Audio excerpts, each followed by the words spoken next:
Salut, je suis Filaire. Bienvenue sur le site de BD Mag. Je te fais une rapide présentation des options du site. Alors tu vois, le bouton en haut à gauche, Actu, et là-dedans tu trouveras toutes les informations sur la bande dessinée. Juste à côté, tu as le bouton Mag, dans lequel tu peux trouver toutes les émissions de BD Mag. Et après, tu as le bouton Bonus, dans lequel, grâce à une vidéo interactive, tu découvres l'intégralité des interviews et des reportages. Tu as le bouton Plus Info, dans lequel tu retrouveras une compilation des meilleurs sites et blogs de bande dessinée, ainsi que des magasins de vente de BD.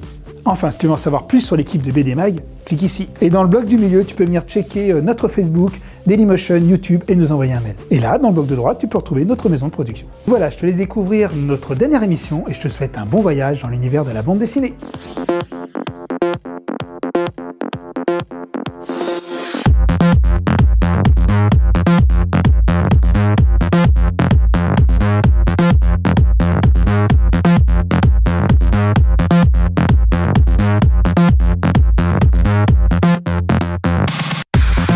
Bonjour à vous tous qui nous rejoignent notre nouvelle émission de BD Mag, l'émission 100% bande dessinée. Et vous savez quoi, petit vénard, c'est toutes les semaines. Alors aujourd'hui, on met notre émission à la voix off Laurence, comme d'habitude, et moi j'ai un rendez-vous super important avec un invité exceptionnel, donc j'y vais. Salut Filaire! Au programme cette semaine, tu retrouves Zep au Salon du Livre à l'occasion de la sortie de Carnet Intime, un recueil d'illustrations poétiques et personnelles qui révèle une autre facette du dessinateur de Titeuf. Ensuite, tu rencontres l'équipe de Buff Company, responsable des effets spéciaux de Marsupilami le film. Comment Olivier et Bastien donnent vie au Marsu. On parcourt ensemble les sorties BD de la semaine avec Super Patriote, Imperator, Ping Pong Dash et Le Voyage Extraordinaire. Cette semaine aussi, nous donnons la parole à un jeune auteur qui sort son premier album. Alors, bon voyage dans l'univers de la BD!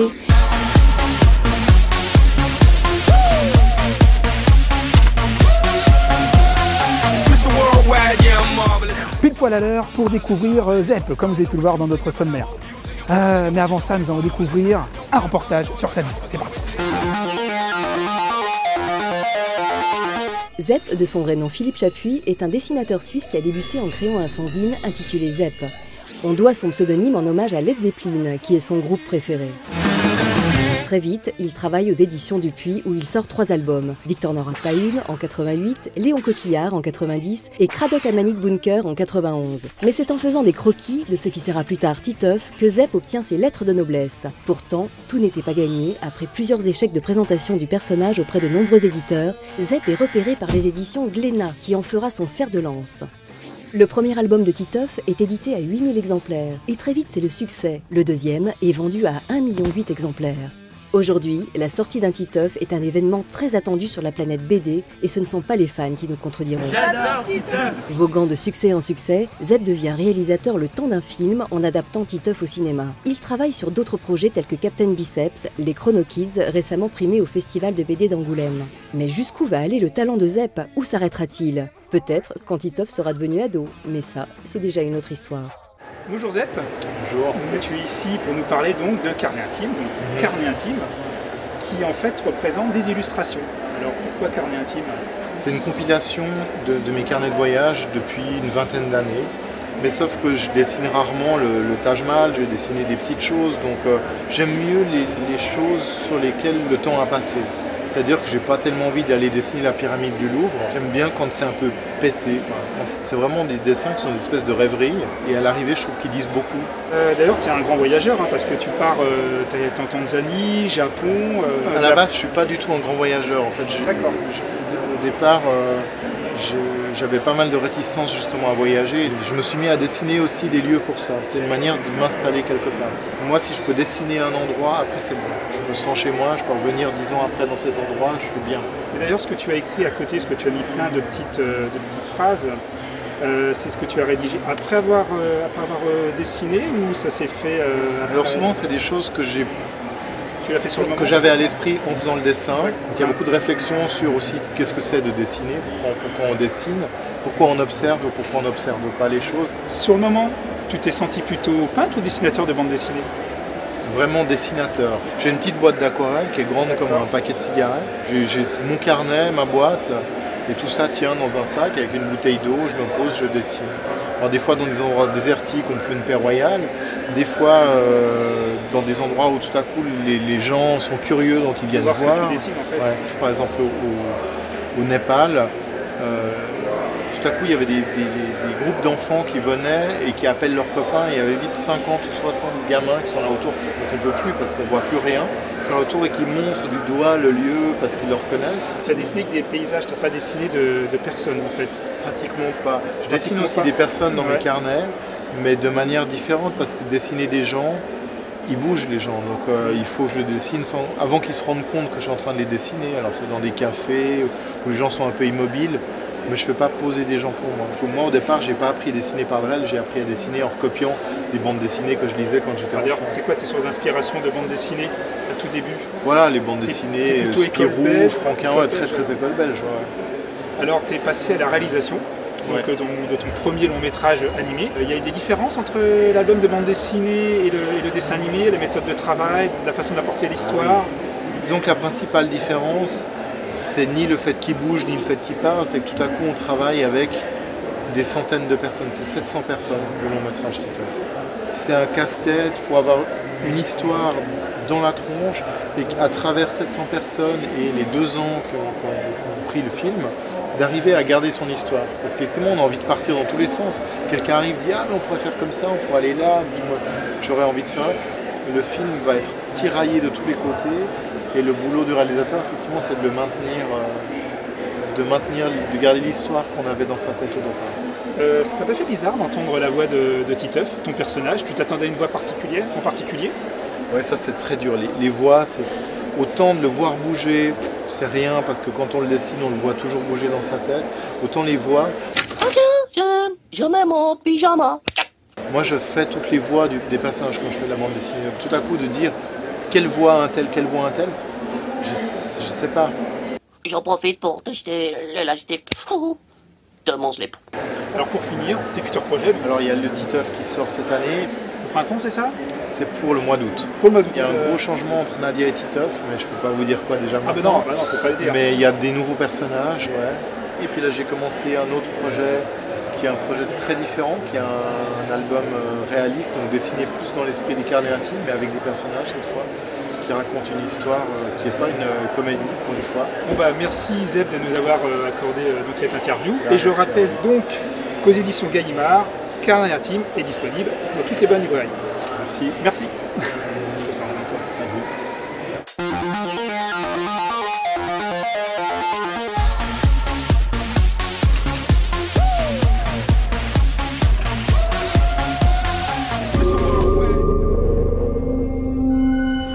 Écoute, bienvenue chez Buff Company. Eh ben merci. Allez, viens, je vais te présenter tout ça. Vas-y, je t'en prie. Écoute, le Marsupilami, c'est 1 an et demi pour nous, concrètement, de travail. Et à partir du moment où le Marsupilami est devenu quelque chose, un projet concret, on a notre département de design qui s'est lancé dans la recherche et dans les études et dans les dessins. On a fait des centaines de dessins, des centaines de croquis de ce que pourrait être le Marsupilami, en partant d'un animal ultra réaliste à finalement des ajustements pour y retrouver un peu l'esprit de Franquin, mais vraiment le dessin de Franquin. Tu peux nous montrer quelques images? Ouais, bien sûr. Un petit peu. Donc voilà, là je te montre un plan où on peut voir le Marsupilami. Donc on y retrouve tout le travail sur les poils, la mise en lumière du marsu. On respecte la lumière qu'il y avait à ce moment-là sur le tournage. Donc on a pris en information et puis on a essayé de reproduire de manière fidèle sur le Marsupilami. C'est toi qui t'es occupé du développement du personnage du 2D jusqu'à la 3D? Ah non, non, non, pour ça je vais te faire rencontrer Bastien. Ah oui. D'accord? Enchanté Bastien. Bonjour. Tu vas nous expliquer tout ça. Explique-nous un petit peu ton travail pour le Marsupilami, l'étape du 2D jusqu'à la 3D. Notre boulot, c'était au tout début. On avait Alain qui venait donc avec son objectif de faire un Marsupilami en 3D, donc intégrer un personnage dans un film en prise du réel, avec comme référence tout ce qu'on peut connaître du Marsupilami, que ce soit celui de Franquin ou de Baptême. Autant un dessin animé traditionnel, on peut conserver le design de Franquin et l'animé, ça c'est facile, mais autant quand un film en prise de vue réelle, c'est compliqué. Quels plans, par exemple, tu peux nous montrer qui ont été retenus de la BD et après mis dans le film? Souvent, Alain, donc déjà c'est un grand fan du Marsupilami, particulièrement du dessin de Franquin. Il avait en tête des images de vignettes, des vignettes de BD. Alors est-ce que c'est cette vignette qui lui a plu, il voulait absolument la mettre dans le film, donc il a essayé de trouver un arrangement pour la mettre, ou est-ce que dans le film, à un moment, il s'est dit tiens, là il raconte ça, je me souviens d'une vignette de BD, donc c'est un peu, ça peut aller dans les deux sens. Mais il y a des plans, notamment quand il est avec le caporal et qui se fait ziter, où à un moment il se prend des décharges et le marsupilami, ça c'était je crois que c'est dans Zorglub, où le marsupilami se fait taser et en fait tout d'un coup on découvre qu'il est mort de rire dès qu'il se prend une décharge électrique. Et il y a des posings, des dessins qui sont très forts de Franquin. Cette séquence, elle vient de la BD aussi, ça a dû le marquer. Et il nous a dit, voilà, dans tel plan, je veux tel posing.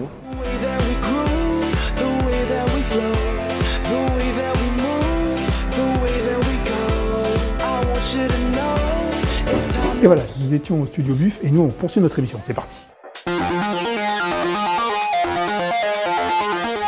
Les sorties BD cette semaine.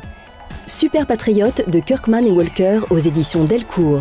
Johnny Armstrong, plus connu sous le nom de Super Patriote, tente de vivre une vie à peu près normale, ce qui s'avère plus facile à dire qu'à faire.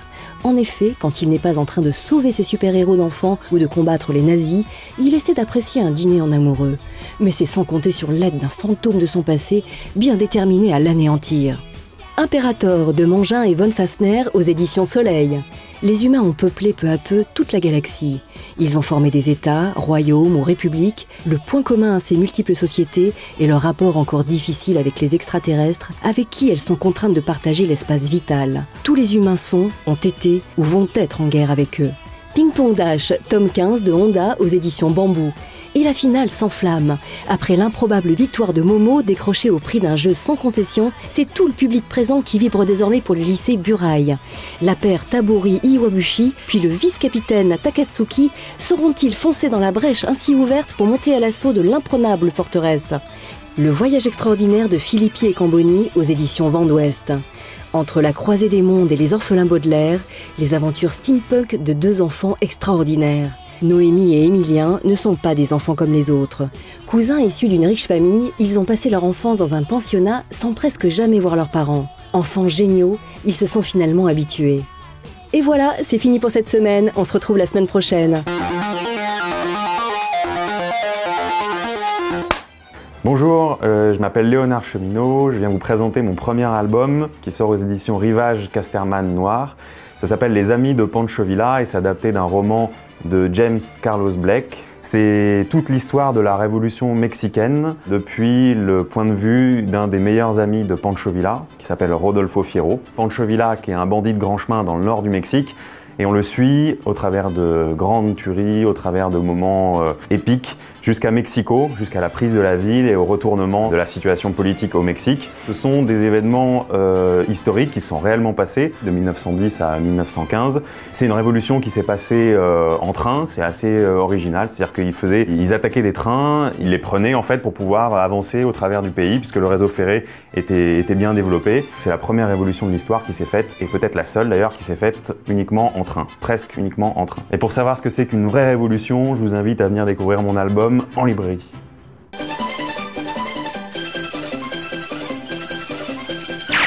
Et voilà, BD Mag c'est fini pour aujourd'hui, j'espère que ça vous a plu. Alors ne manquez pas l'expo des dessins de Tim Burton qui se tient à la Cinémathèque de Paris, et ce jusqu'au 5 août. Et surtout, venez sur le site de BD Mag découvrir la version intégrale de notre émission.